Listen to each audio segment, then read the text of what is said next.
Namaskar, welcome to my channel Foodie Bong Chronicles. A very happy new year to all my viewers. New year সবার কেমন কাটলো কমেন্টে কিন্তু আমায় অবশ্যই লিখে জানাবেন। আমার গলাটা নিশ্চয়ই শুনে বুঝছেন আমার গলা ভেঙে গেছে আর শরীরটা সত্যি খুব খারাপ, তাই ব্লগটা আসতে দেরি হয়েছে।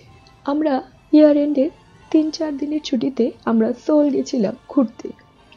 আজকের ব্লগটি ওই ট্রিপেরই তার ফার্স্ট দিন অর্থাৎ 29 ডিসেম্বর আমাদের পৌঁছাতে অ্যাজ ইউজুয়াল 5টা থেকে 6টা হয়ে যায়, তাই ডাইরেক্টলি আমরা সোলের টলেস্ট টাওয়ার লোটে টাওয়ার গেছিলাম। পুরো সোলই না খুব সুন্দর করে ক্রিসমাস আর নিউ ইয়ারের জন্য সেজে উঠেছিল, আর লোটে টাওয়ার তার অন্যতম। সবাই প্রায় লোটে টাওয়ারের বাইরে বিগ স্ক্রিনে আর কি ক্রিসমাসের দিন ক্রিসমাস ভিডিও ছিল, এছাড়াও ফেস্টিভ ভিডিও দেখার জন্য এই ঠান্ডাতেও দাঁড়িয়ে সবাই ভিডিও করে যাচ্ছিল। লোটে টাওয়ারটি যে শুধুমাত্র একটি লম্বা টাওয়ার তা কিন্তু নয়, এছাড়াও ওখানে কিন্তু আছে একটা লোটে অ্যাভিনিউ, মানে ওখানে সব বড় বড় নামি দামি ব্র্যান্ডের সমন্বয় আছে। আর আছে লোটে ডিপার্টমেন্ট স্টোর, আছে লোটে ওয়ার্ল্ড আর লোটে হোটেলও, মানে সব মিলিয়ে লোটেতে আসলে এক জায়গায় আপনারা সবই পেয়ে যাবেন। আমরা তো বাঙালি, তো তাই সবার আগে কি খোঁজ করব? খাওয়ার, তাই তো। তাই খাওয়ার চিন্তায় যখন মাথায় আসে তাই আগে কি রেস্টুরেন্ট আছে তার লিস্টটাই দেখে নিয়েছিলাম। আর মলের ভেতরটা আলাদা করে কি বলবো, একদম ঝা চকচকে ইন্টেরিয়ার, দেখলেই ভালো লাগে এরকম আর কি। এছাড়াও আলাদা করে প্রতিটি ব্র্যান্ডই ক্রিসমাসের জন্য আলাদা থিমে সেজে উঠেছিল, তার মধ্যে অন্যতম হলো ডিও।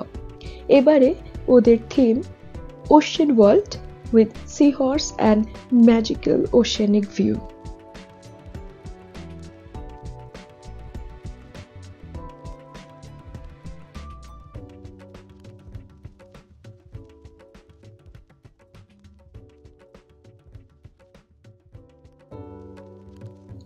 লোটে টাওয়ারের পর আমরা গেছিলাম লোটে ডিপার্টমেন্ট স্টোর আর লোটে ওয়ার্ল্ডে।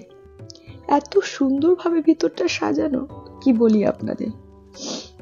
আসলে আমাদের অনেক জায়গায় ঘোরার প্ল্যান ছিল, কিন্তু আমার ছেলে আর আমার যাওয়ার আগের দিন থেকেই শরীরটা বিশেষ ভালো ছিল না, তাই হোটেলের আশেপাশেই ঘুরতে গেছিলাম। গলা শুনেই নিশ্চয়ই বুঝতে পারছেন গলা একদমই ভেঙে গেছে, তাও তো আজ থেকে গলায় আওয়াজ এসছে, তাই ভাবলাম ব্লগটি করে আপনাদেরকে দিই।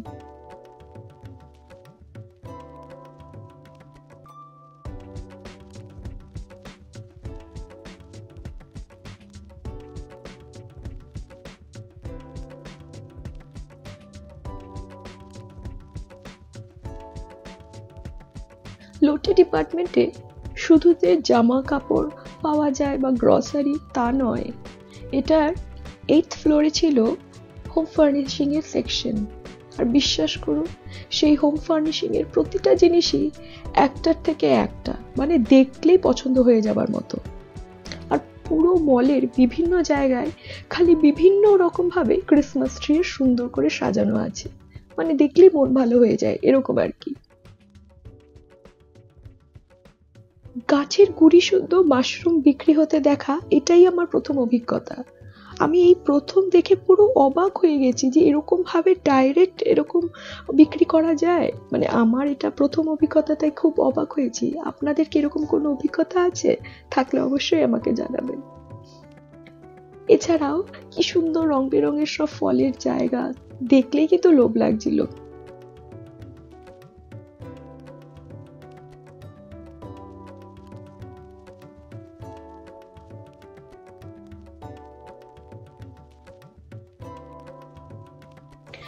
লোটে মার্টের এই পোর্শনটা হলো আন্ডারগ্রাউন্ডের ডিপার্টমেন্ট স্টোর। এর মধ্যে একটা ক্যান্ডি শপ দেখে হঠাৎ আমি কেমন জানি একটা ছোট হয়ে গেছিলাম কিছুক্ষণের জন্য, আর দত্তকে বললাম একটা ক্যান্ডি খাবো।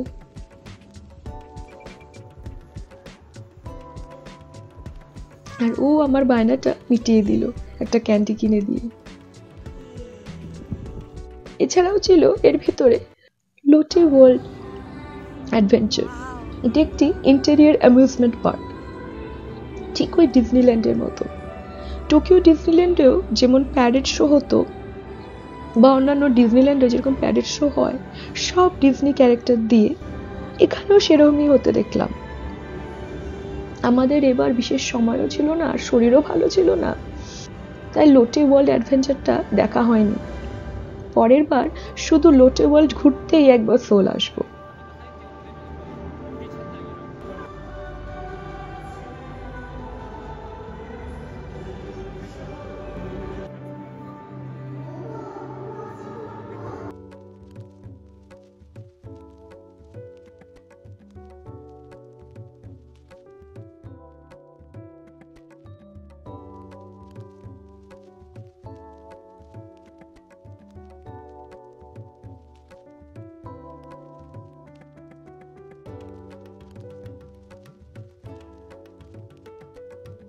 লোটে ওয়ার্ল্ডের পর গেছিলাম লোটে হাইমার্ট বলে সেকশনে।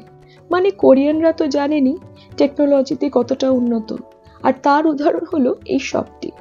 সব উন্নত ও নতুন প্রযুক্তির ইলেকট্রনিক গ্যাজেটস এখানে আপনারা পাবেন।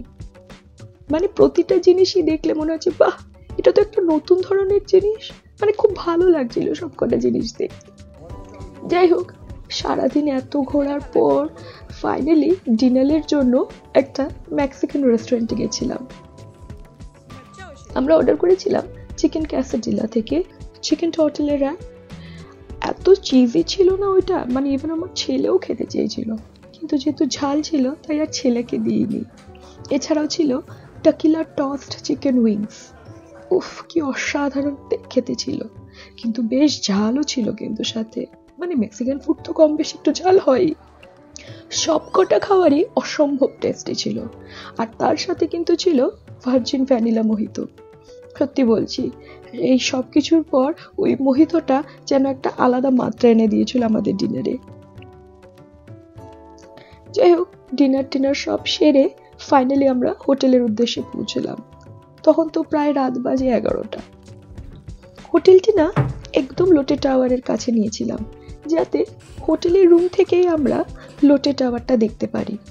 কারণ লোটে টাওয়ারে ইয়ার এন্ডের কাউন্টডাউন হয়, এটা আমরা জানতাম। কিন্তু একটা নিশ্চয়ই দুঃসংবাদের মধ্যে শুনেছেন যে কোরিয়ায় জেজুর একটা প্লেন ক্র্যাশ হয়ে যায়, এবং সেই দুর্ঘটনার জন্য কোরিয়ান গভর্নমেন্ট এবার মোটামুটি যেখানে যেখানে কাউন্টডাউন হয় সবই প্রায় এবার ক্যান্সেল করে দিয়েছিল, একটা দুটো বাদে হয়তো।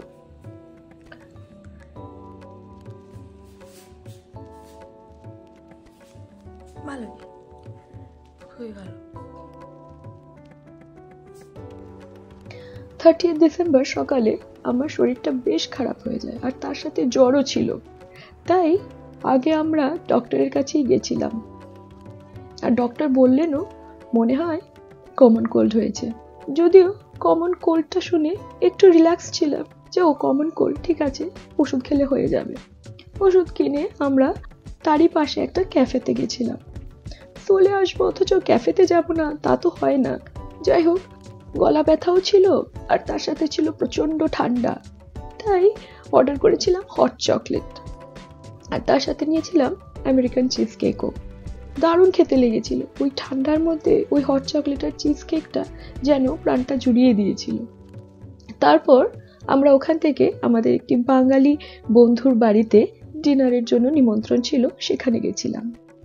কোরিয়ার বিখ্যাত নদী হান রিভারের নাম তো নিশ্চয়ই শুনেছেন, আর তার উপরে পুরো শহরটি কিরকম সুন্দর দাঁড়িয়ে আছে দেখুন। বান্ধবীর নাম মৌমিতা। যেতেই মন জিতে নিল। কিভাবে জানেন? মিষ্টি দিয়ে, কালাকাঁদ আর জল ভরা সন্দেশ। ব্যাস, আড্ডা তো পুরো জমে ক্ষীর। আর সাথেও করেছিল হরেক রকম বাঙালি খাবার, ডাল ভাত, আলু পোস্ত, পালং শাকের তরকারি, বড়ি দিয়ে, ডিম, মাংস, মানে সব মিলিয়ে দারুণ একটা সন্ধে আমরা ওর বাড়িতে কাটিয়েছিলাম। আর সত্যি বলতে মাঝে মাঝে কোরিয়ায় আসার পর একটু বাঙালিদের বাড়িতে গিয়ে কথা বলতে বেশ ভালোই লাগে, আর এতদিন পর সেই ফ্লেভারটা পেয়ে যেন আলাদাই একটা মাত্রা এসে গেছিল। Thank you so much Moumita. আপনাদের আমার আজকের ব্লগটি কেমন লাগলো কমেন্টে অবশ্যই জানাবেন, আর নতুন বন্ধু হলে অবশ্যই আমার চ্যানেলটি সাবস্ক্রাইব করবেন। আজ তাহলে আসি, আসবো খুব শিগগিরই সোলে নিউ ইয়ারের সেকেন্ড পার্ট নিয়ে।